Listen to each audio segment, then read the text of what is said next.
संस्कार का अर्थ है केवल एक खास ढंग का काम करने की वृत्ति, मजबूरी नहीं। इसलिए आप चाहें तो तत्काल अपने को बदल सकते हैं, चाहें तो तत्काल बदल सकते हैं, क्योंकि ये सिर्फ केवल एक आदत है। कभी आपने ख्याल किया कि कुछ बातें आप केवल आदत के कारण किए चले जाते हैं, केवल आदत के कारण, कुछ और वजह नहीं होती। आदत को तोड़ना कठिन है लेकिन असंभव नहीं है। और कभी कभी जरा सी बात आदत को तोड़वा देती है, जरा सी बात। अभी अमेरिका के कुछ मनोवैज्ञानिक जो रियल थेरेपी के प्रतिपादक हैं, वो कहते हैं एक यथार्थ मनोचिकित्सा, वो बड़े अनूठे प्रयोग कर रहे हैं और बड़े काम के प्रयोग हैं। वो कहते हैं एक आदमी को जिंदगी भर समझाओ कि सिगरेट मत पियो मत पियो, 25 दफे छोड़ता है फिर शुरू कर देता है, शराब पीता है छोड़ता है फिर शुरू कर देता है, कोई उपाय नहीं होता। वो कहते हैं आपकी थेरेपी रियल नहीं है, यथार्थ नहीं, क्योंकि शराब है वास्तविक चीज और आपका समझाना है केवल शब्द। शराब है एक यथार्थ और शब्द है सिर्फ सिद्धांत, ये नहीं तोड़ पाएंगे। तो वो कहते हैं कुछ और किया जाना जरूरी है। वो क्या करते हैं, अब उन्होंने एक इंजेक्शन इजाद किया है। शराबी को वो इंजेक्शन रात में दे दिया जाता है, उसे पता भी नहीं चलता, या उन्होंने गोलियां भी इजाद की हैं, वो उसको खिला दी जाती है। उन गोलियों के बाद जब भी वो शराब पीता है तो नासिया पैदा होता है, बड़ी बेचैनी पैदा होती है, वॉमिट होती है और सारा शरीर झरझर कपने लगता है और रोआ इतनी पीड़ा से भर जाता है कि नर्क उपस्थित हो गया। वो जो इंजेक्शन है उसके और शराब के मिलने से ही परिणाम होता है। वो आदमी दोबारा हाथ में शराब नहीं ले सकता। जैसे वो शराब हाथ में लेता सब उसे याद आ जाता है जो हुआ, और हजारों साल समझाने से जो नहीं होता वो एक इंजेक्शन से क्यों हो जाता, क्या हो गया। वो आदत थी सिर्फ एक, लेकिन अब आदत के विपरीत एक बड़ा दुख खड़ा हो गया। वो आदत इतनी बड़ी नहीं थी कि इस दुख के बावजूद भी, आमतौर से हम सोचते हैं कि लोग शराब दुख के बावजूद भी पीते हैं, हम गलत सोचते हैं। लोग कहते हैं एक आदमी शराब पी रहा है, उसकी पत्नी दुख में पड़ी, उसके बच्चे दुख में पड़े, फिर भी शराब पिए चला जा रहा है, इतना दुख हो रहा है फिर भी। आप गलती में हैं। हो सकता है ये दुख देना भी शराब पीने की एक हिस्सा हो, शायद वो और किसी तरह से दुख देने में समर्थ ना हो या उतना आक्रामक ना हो। इस बारीक तरकीब से वो दुख भी दे लेता है, अपना दुख भी बुला लेता है, दूसरों को दुख भी दे लेता है, दोनों काम कर लेता है। नहीं, इससे कोई अंतर नहीं पड़ेगा। बल्कि ये भी हो सकता है कि पत्नी दुखी दिखाई ना पड़े और बच्चे बड़े प्रसन्न दिखाई पड़े और सब कहें कि पिताजी आप मजे से पिए चले जाओ, आप 24 घंटे पियो, तो शायद वो चौंक के खड़ा भी हो जाए कि मान रहा क्या है, कोई दुखी नहीं हो रहा और मैं शराब पिए चला जा रहा हूं। शायद शराब का रस ही चला जाए। जिंदगी बड़ी जटिल है। लेकिन ये रियल थेरेपी के लोग कहते हैं कि अगर किसी भी आदत को तोड़ना है तो उस आदत को इतने बड़े दुख के साथ जोड़ देना जरूरी है कि वो जो पुरानी सिर्फ वृत्ति की वजह से आदमी बह जाता था, वो दुख बीच में खड़ा हो जाए और उसको चुन के जाना पड़े कि अगर मैं जाता हूं आदत में तो ये दुख झेलना पड़ेगा। बड़ी हैरानी की बात है, आदतें आसानी से बदल जाती हैं। पावलोव, साल्टर, पश्चिम के खासकर रूस के वैज्ञानिक तो कहते हैं कि सिर्फ रिकंडीशनिंग की जरूरत है। वो कहते हैं सिर्फ पुनर्संस्करण की जरूरत है। सिर्फ संस्कार बंधे हुए हैं, उनको नया संस्कार से जोड़ देने की जरूरत है, यात्रा बदल जाती है। मैं मानता हूं उनकी बात में थोड़ी सच्चाई है। कोई आदमी कर्मों का फल नहीं भोग रहा है, कर्मों के फलों के संस्कार से बंधा जी रहा है।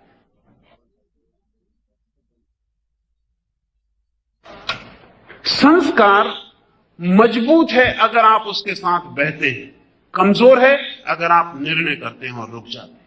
इसलिए ऐसा कोई भी कृत्य नहीं है जिसे आप न रोक सकते हो, और अगर आप कर रहे हैं तो आप ही जिम्मेवार हैं। और अपने मन को ऐसा मत समझाना कि क्या करें, जन्मों जन्मों का कर्म फल है, भोगना ही पड़ेगा। ये भी होशियारी है। ये भी जो आप करना चाहते हैं उसको करते रहने की नीयत, और कुछ भी नहीं। ये भी जस्टिफिकेशन है। ये भी आप अपने को न्यायोचित ठहरा रहे हैं। बड़े मजे की बात है कि कर्म का सिद्धांत तो धर्म का अंग था, और हमने कर्म के सिद्धांत से अपने सब अधर्म के लिए सहारा खोज लिया। क्या कर सकते हैं? हाथ के बाहर है बात।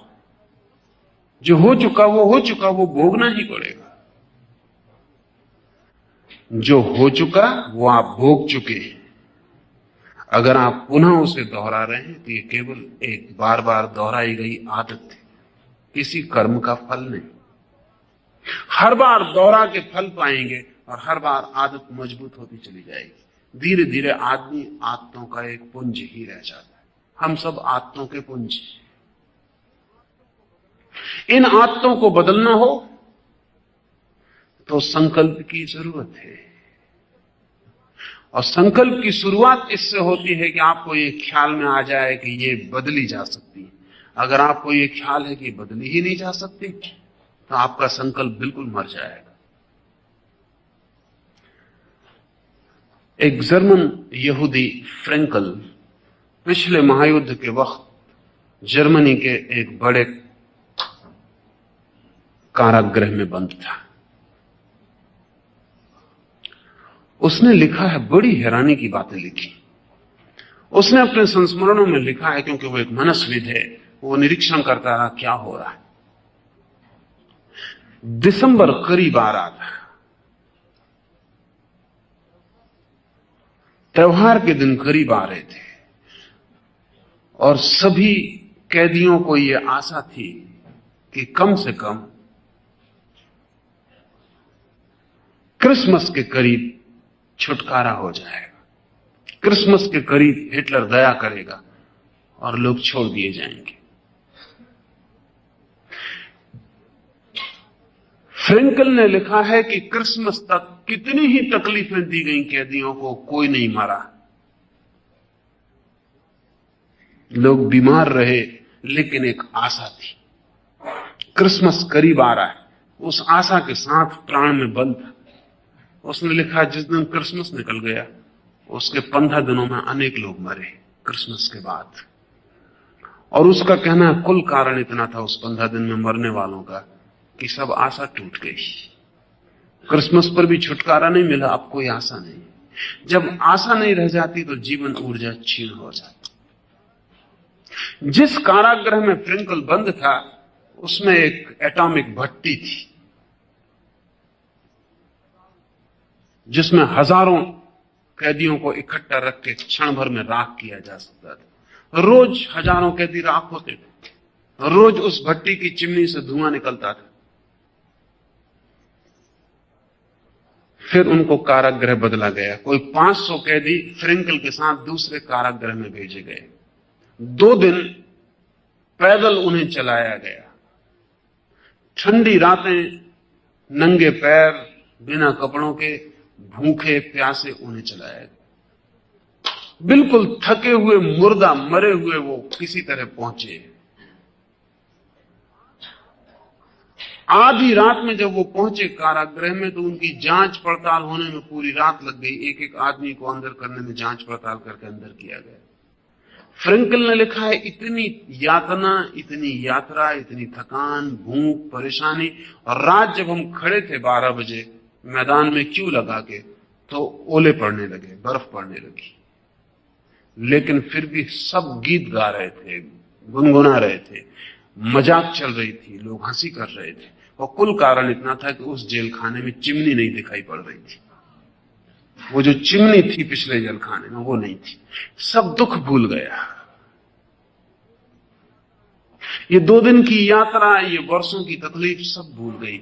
ये बर्फ पड़ रही है ये भूल गया। लोग गीत गुनगुनाने लगे। फ्रैंकल ने लिखा, मैंने पहली दफा मेरे साथी कैदियों को गीत गुनगुनाते, पुरानी मजाकें दोहराते, एक दूसरे से कहानियां कहते पहली दफा सुना।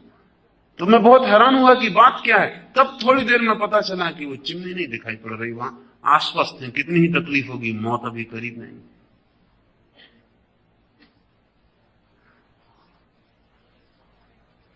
अगर ऐसा हो कि रात के अंधेरे में चिमनी ना दिखाई पड़ रही हो और सुबह रोशनी हो और चिमनी दिखाई पड़ जाए, तो अनेक तो वहीं गिर पड़ेंगे। 2 दिन की थकान एकदम पैर जवाब दे देंगे।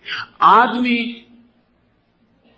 अपने भरोसों से जीता है, अपनी आशाओं से जीता है, अपने अभिप्रायों से जीता है। अगर आपको ख्याल है कि आप अपने को बदल सकते हैं, ये ख्याल ही बदलाहट की पहली बुनियाद बन जाती है। आपको ख्याल है कि बदलाहट हो नहीं सकती, हाथ पर ढीले पड़ जाते, आप जमीन पर गिर जाते।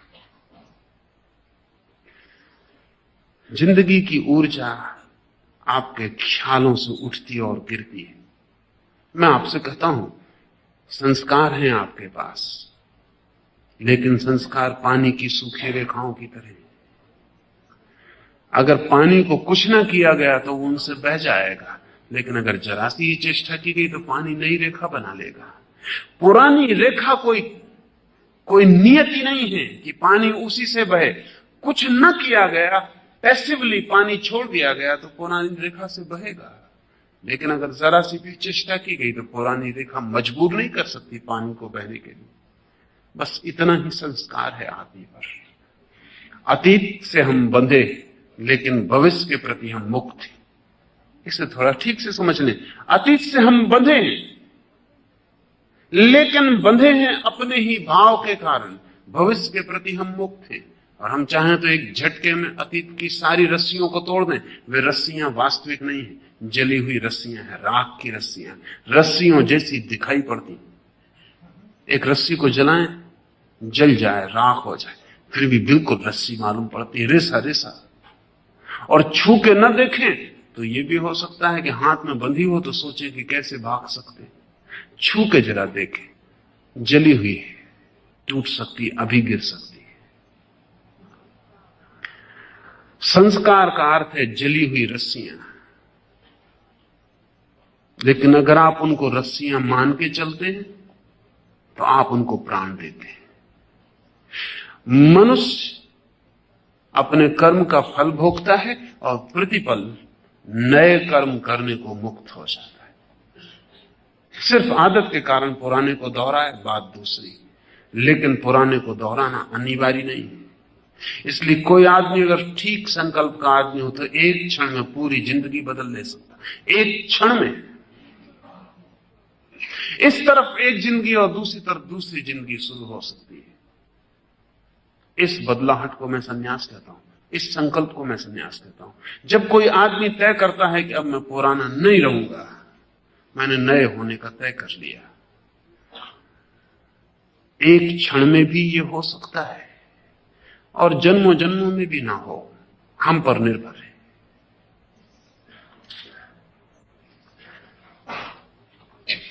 एक मित्र ने पूछा है कि हर प्रवचन के अंत में आप कीर्तन पर क्यों जोर देते हैं? कीर्तन के संबंध में थोड़ा सा समझाइए। कीर्तन के संबंध में समझाना जरा मुश्किल है, क्योंकि समझ के जो परे है उसी को कीर्तन कहते हैं। और जोर इसलिए देता हूं कि आपकी समझ बहुत थक गई होगी, अब थोड़ा नासमझी का काम पीछे कर ले।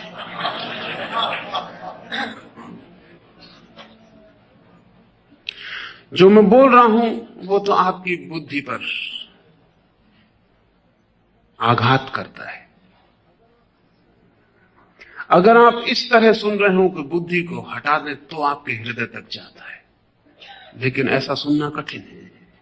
बुद्धि बीच में खड़ी रहती, द्वार पर खड़ी रहती, भीतर जाने देने के पहले वो जांच परीक्षा करती कि अपने मत की बात है, अपने शास्त्र की बात है, अपने वेद में कही है कि नहीं कही है, तो भीतर जाने देती। वैज्ञानिक कहते हैं कि आपकी इंद्रियां और आपकी बुद्धि, जैसा हम आमतौर से सोचते हैं, बाहर की संवेदनाओं को भीतर ले जाने के उपाय हैं, ये थोड़ी ही दूर तक सच है। केवल 2% चीजों को भीतर जाने दिया जाता, 98% चीजों को बाहर रोक दिया जाता। ये जरूरी भी है। आप रास्ते से गुजर रहे हैं, अगर 100% जो घट रहा है रास्ते पर वो आपके भीतर चला जाए तो आप घर न पहुंच सकेंगे। आप घर पहुंच जाते हैं इसलिए कि आपका मस्तिष्क पूरे समय चुनाव कर रहा है, किसको भीतर जाने देना, किसको बाहर रोक देना। अगर सभी चीजें जो घट रही हैं आपके मस्तिष्क में घुस जाएं तो आप घर न पहुंच पाएंगे, या किसी दूसरे के घर पहुंच जाएंगे, या अपने भी घर पहुंच गए तो आप पहचान न पाएंगे कि ये आपका घर है। आप पागल हो जाएंगे। इस वजह से बुद्धि पूरे वक्त सुरक्षा करती है कि बिल्कुल जांच पड़ताल करके भीतर किसी चीज को प्रवेश करने दो। आप सभी चीजें नहीं सुनते, सभी आवाजें नहीं सुनते आप, और आपके भीतर क्षमता है इस बात की कि आप जो सुनना चाहें सुने, जो न सुनना चाहें न सुने। कान पर आवाज पड़ जाए तो भी आपकी बुद्धि चूक सकती है। उसको लगे नहीं सुनना तो कान सुन लेगा, बुद्धि अपना संबंध भीतर तोड़ लेगी। अभी एक वैज्ञानिक साल्टर प्रयोग कर रहा था, एक छोटी सी बिल्ली पर प्रयोग कर रहा है। तो बिल्ली के कान के पास जोर से आवाज की जाती, आवाज होती से बिल्ली चौंक जाती। आवाज इतनी तेज है, उसके चौंकने का, उसके कान में आवाज गई, उसका ग्राफ यंत्र पे बन जाता है कि बहुत जोर का आघात हुआ और बिजली का पूरा मस्तिष्क तंत्र झंझना गया। तब अचानक दूसरे कोने से एक चूहे को प्रवेश किया जाता। बिल्ली चूहे को देखती है और उसकी सारी आत्मा उसकी आंखों से चूहे की तरफ लग जाती। फिर आवाज की जाती है, बिल्ली को सुनाई नहीं पड़ती। वो ग्राफ भी नहीं बनता जो पहले बना था। आवाज अब भी हो रही, कान पर चोट पड़ रही, लेकिन वो जो ग्राफ बनता था कि उसका मस्तिष्क का तंत्र झंझना गया, वो बिल्कुल नहीं बनता। क्या हो गया? बिल्ली ने अपनी बुद्धि का और कान का संबंध तोड़ लिया। अब बुद्धि चूहे की तरफ दौड़ गई। हम पूरे वक्त सक्षम हैं भीतर अपने संबंध तोड़ने और जोड़ने में। चूंकि ये एक बचाव की अनिवार्य शर्त है आदमी की, इसलिए बुद्धि की आदत हो गई बहुत चुन चुन के भीतर जाने देने की। तो जब आप मुझे सुन रहे हैं तब भी बुद्धि उस आदत का उपयोग करती है। जो उस आदत को छोड़ के सुनता है उसको हमने कल शिष्य कहा। वो जो सीखने के लिए इतना तैयार है कि बुद्धि के सब डिफेंस मेजर, सुरक्षा के उपाय अलग कर देता है, द्वार खुला छोड़ देता है। यही श्रद्धा का अर्थ है। श्रद्धा का अर्थ है जिस तरफ श्रद्धा है उस तरफ हम अपनी सुरक्षा के सब उपाय छोड़ देते हैं। तो आपके हृदय तक बात पहुंच जाएगी, तब तो आपके हृदय के तंतु भी झंझना जाएंगे। तब आपको कठिनाई नहीं होगी समझने में कि कीर्तन क्या है, आप खुद भी करना चाहेंगे। तब मैं जो बोल रहा हूं वो आपकी बुद्धि का भोजन नहीं बनेगा, आपके हृदय का रस हो जाए, और वो रस प्रकट होना चाहेगा, और वो रस मग्न होना चाहेगा, और वो रस डूबना चाहेगा। तो जो हृदय से सुन रहे हैं उनके तो पैर थिरकने लगेंगे, उनका तो सिर डोलने लगेगा, उनके तो हाथों में कोई नाचने लगेगा, चाहे वो संभाल के अपने कुर्सी पे बैठे रहें भला पास पड़ोस के डर से, लेकिन कोई उनके भीतर नाचने की तैयारी करने लगेगा। जो कहा है अगर वो हृदय को छू जाए तो आप जरूर ही नाचना चाहेंगे, क्योंकि हृदय नाचना ही जानता है। हृदय पर जब कोई आघात गहरा हो जाता है और हृदय में जब कोई बीज गहरे में उतर जाता है तो हृदय एक ही तरह से अपने को प्रकट करना जानता है कि सारा रोआ रोआ नाच उठे। तो जिनको हृदय तक बात पहुंच जाती वो नाचना चाहते हैं, और उन्हें बिना नाचे सड़क पर छोड़ देना खतरे से खाली नहीं है। एक 10 मिनट नाच के वो हल्के हो सकेंगे। वो जो भीतर घना हुआ वो प्रकट हो जाएगा, जो बादल आकाश में आया वो बरस लेगा, वे हल्के होकर जाएंगे। और एक संबंध भी जोड़कर जाएंगे कि बुद्धि और हृदय में विरोध नहीं है, विरोध हमारा खड़ा किया हुआ है। लेकिन जिनकी समझ में नहीं आया, जिनकी समझ द्वार पर पहरा बन के खड़ी हो गई और जिन्होंने हृदय तक नहीं पहुंचने दिया, उनको जरूर सवाल उठेगा कि कीर्तन की क्या जरूरत है। न केवल सवाल उठेगा बल्कि ऐसा भी लगेगा कि ये तो बड़ा विपरीत है जो मैं कहता हूं, उससे ये कीर्तन विपरीत मालूम पड़ता है। ये तो बड़ी नासमझो जैसी बात है ग्राम में कि लोग नाचें कूदें। ध्यान रखें, मेरे लिए सभी विपरीत, जैसा लाओ से ने कहा है, परिपूरक है। जब मैं 1 घंटे 1.5 घंटे तक आपसे बुद्धि की बात करता हूं तो आपका बैलेंस झुक जाता है एक तरफ। जरूरी है कि इससे विपरीत हम कुछ करके विदा हों। आप ज्यादा बैलेंस, ज्यादा संतुलित होकर जाएंगे। कुछ हृदय का हम कर लें। और भी कारण हैं। जो मैंने कहा है वो आपके गहरे उतर जाएगा अगर आप उसको सुन के नाच के लौटे। जो मैंने कहा है अगर आप सोचते ही लौटे, आप उसको खराब कर देंगे। मैंने कुछ कहा है आपके ऊपर, वो हावी है सिर पर, आप उसको सोचते लौटेंगे, आप करेंगे क्या? आप सोच के उसको विकृत कर देंगे। उचित है कि 10-15 मिनट के लिए खाली गैप मिल जाए, आपको मौका न मिले कुछ करने का, और वो जो आपके ऊपर है धीरे धीरे रस रस के भीतर चला जाए। एक 15 मिनट जरूरी है कि आपको मौका न मिले। आपको मौका मिला तो आप उसको अस्त व्यस्त कर देंगे। इसलिए अगर आप एक 15 मिनट नाच के भूल के बुद्धि को हृदय पूर्वक जी के लौट जाते हैं तो जो मैंने आपसे कहा है आप उसको विकृत न कर पाएंगे। वो आपके विकृत करने के पहले आपके हृदय तक कोई थोड़ी सी धाराएं उसकी पहुंच गई होंगी। वे ही धाराएं वस्तुतः काम की है। फिर जो भी मैं कह रहा हूं वो कितना ही बौद्धिक मालूम पड़े, वो बौद्धिक नहीं। कहना अभिव्यक्ति बौद्धिक है और मैं उसे इस भांति समझाने की आपको कोशिश करता हूं कि आपके तर्क को भी समझ में आ जाए। लेकिन जो मैं कह रहा हूं वो तार्किक नहीं है। तर्क केवल माध्यम है, शब्द केवल उपाय है। जो मैं कह रहा हूं वो बिल्कुल अतर्क है और जो मैं कह रहा हूं वो विचार के अतीत है। अगर मैं कहने पर ही आपको छोड़ दूं तो आप बहुत जल्दी तोतों की तरह पंडित बन जाएंगे या पंडितों की तरह तोते बन जाएंगे। आपको सब बातें कंठस्थ हो जाएंगी और आप भी दूसरों को कह सकेंगे, बस इतना ही होगा। इसका कोई बहुत अर्थ नहीं होने वाला। मेरा आपको कोई तोते बनाने का जरा भी प्रयोजन नहीं है। आपको पता ना होगा, अगर आप एक 10 मिनट नाच लिए, गीत गा लिए, आनंदित हो लिए, तो आप तोते नहीं बन पाएंगे। आप हल्के हो गए। आप पर जो भार पड़ा था, बुद्धि पर जो तनाव पड़ा था, वो हल्का हो गया और अब जो सारभूत है वो आपके भीतर रह जाएगा। जो शब्द है वो तिरोहित हो जाएंगे। ये कीर्तन इसलिए कि जो मैंने आपसे कहा है उसके शब्द भूल जाएं और उसका सत्य आपके साथ रह जाए। ये कीर्तन इसलिए कि जो मैंने आपसे कहा है उसका माध्यम ना पकड़ जाए, कंटेनर ना पकड़ जाए, कंटेंट, उसकी सार वस्तु आप में रह जाए।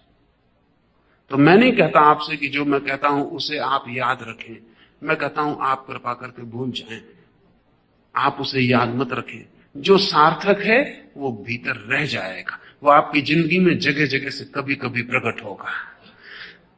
जो गैर सार्थक है उसे याद रखना पड़ता है।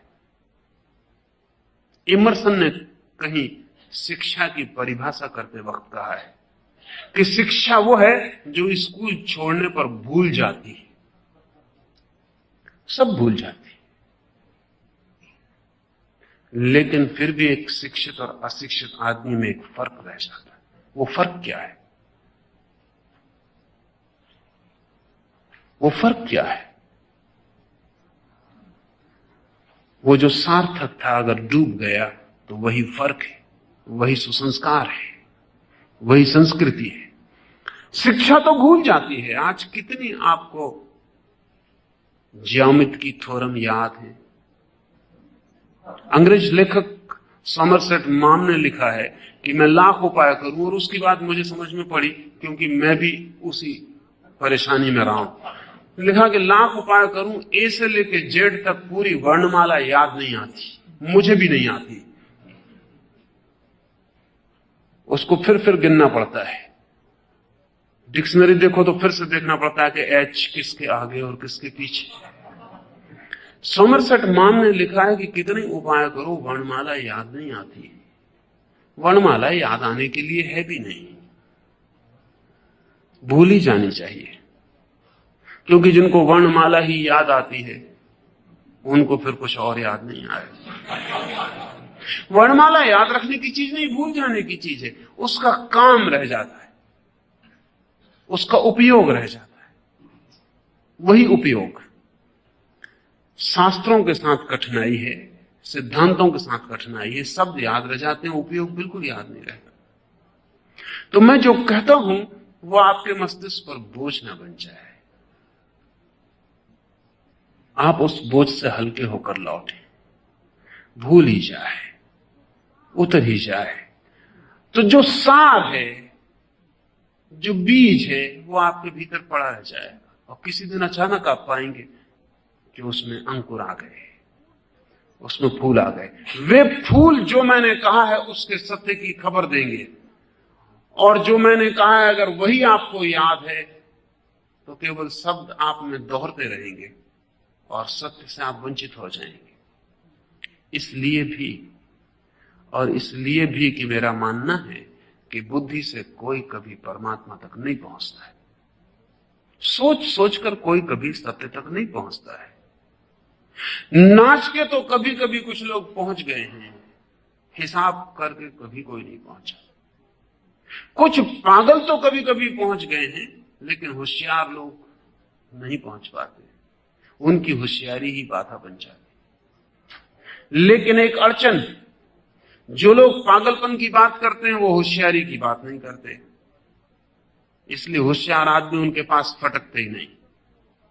जो लोग होशियारी की बात करते हैं वो पागलपन से बिल्कुल दूर, साफ सुथरे रहते हैं, वो पागलपन को बिल्कुल अछूत मानते हैं, उनके पास पागल नहीं भटकते। लेकिन ध्यान रहे, समझ और पागलपन का एक गहरा तालमेल जब निर्मित होता है तो जीवन में श्रेष्ठतम क्रांति घटित होती है। बुद्धिमानी अगर हंस ना सके तो थोड़ी कम बुद्धिमानी है, बुद्धिमान अगर नाच ना सके तो थोड़ा कम बुद्धिमान है। अगर बुद्धि हल्की होकर उड़ ना सके तो पत्थर है। मेरी दृष्टि में जीवन इन विरोधों का एक संगम है। सोचें खूब, लेकिन सोचने पर रुक ना जाएं। कहीं एक क्षण सोचने को एक तरफ रख दें, वस्त्रों की तरह नग्न हो जाएं सोचने से, नाचें कूदें छोटे बच्चों की तरह हो जाएं।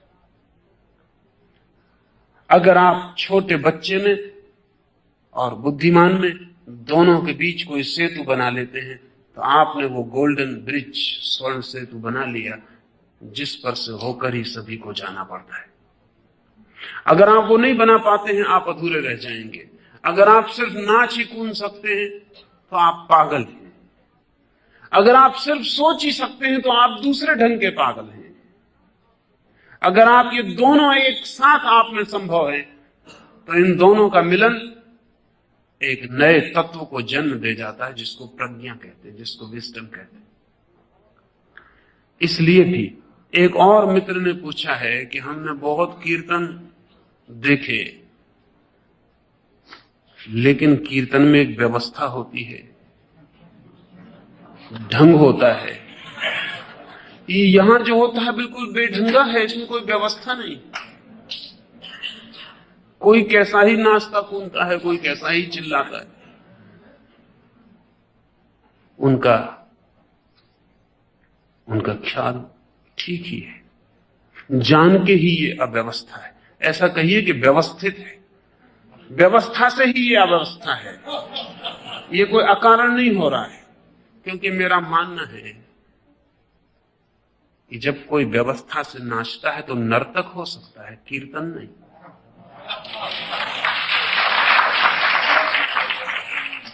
व्यवस्था एक बात है, जब कोई व्यवस्था से गाता है तो गायक हो सकता है, वो दूसरी बात है। लेकिन जब कोई भाव से, हृदय की उमंग से, सहजता से नाचता और गाता है, तब कीर्तन का जन्म होता है। कीर्तन की कोई व्यवस्था नहीं हो सकती।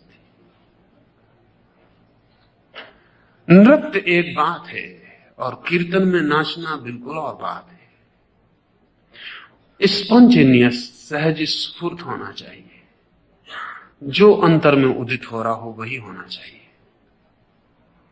फिर हाथ पैर जैसे भी मुद्राओं में होना चाहे, उन्हें होने की स्वतंत्रता होनी चाहिए। आपको शायद पता नहीं कि जब हम शरीर को पूरी मुक्ति दे देते हैं और भाव के साथ शरीर को भी पूरा छोड़ देते हैं, अगर ये छोड़ना पूरा हो जाए तो आपको समाधि की पहली झलक इससे ही मिलेगी। क्योंकि जब शरीर पर कोई बंधन नहीं होता, क्योंकि नियम तो बंधन है, व्यवस्था एक बंधन है, और जब आप व्यवस्था रखते हैं तो चेतन रहना पड़ता है, पूरे वक्त होश रखना पड़ता है कि कुछ गलती तो नहीं हो रही, कोई ताल में, पद में कहीं कोई भूल तो नहीं हो रही। तो फिर बुद्धि काम जारी रखती है। व्यवस्था का अर्थ है बुद्धि मौजूद है, हृदय को मौका नहीं मिला, ये हृदय पूर्वक है। तो आप अगर यहां कौन कैसा भूल चूक कर रहा है ये देख रहे हैं, आप गलती जगह आ गए। आपको किसी नर्तकी को, किसी नर्तक को देखना चाहिए, वहां भूल चूक नहीं होगी। यहां आपको देखना चाहिए कौन कितना स्वाभाविक हो गया, और स्वाभाविक कोई हो गया है या नहीं हो गया, इसे बाहर से देखना बड़ा मुश्किल है। ये तो खुद ही हो तो ही समझ में आता है। तो बेहतर यह है कि खुद होके देखिए। एक स्वाभाविकता भी है, तब हम कुछ भी नहीं रोकते। पैर जैसा नाचना चाहते हैं नाचने देते हैं, कोई नियम, कोई अनुशासन नहीं। मन जैसा उछलना चाहता है उछलने देते हैं। एक 10 मिनट अपने शरीर, अपने इस मन को सहज छोड़कर देखिए। उस सहज में डूबते ही आपको पहली दफे एक स्वतंत्रता अनुभव होगी, जो आप छोटे से बच्चे रहे होंगे तब कभी शायद आपने उसकी झलक जानी हो, लेकिन अब तो बहुत समय हो गया उसे भूले हुए। जब कभी छोटे बच्चे आप किसी फूल के पास किसी तितली को पकड़ने के लिए दौड़े होंगे, तब जैसी सहजता भीतर रही होगी, वैसी सहजता एक बार फिर से पकड़िए। उसके पकड़ते ही बीच की सारी बाधाएं गिर जाती, और जब कोई फिर से अपनी बुद्धिमानी में बच्चों जैसा हो जाता है, तो स्वर्ग की चाबी उसके हाथ में है।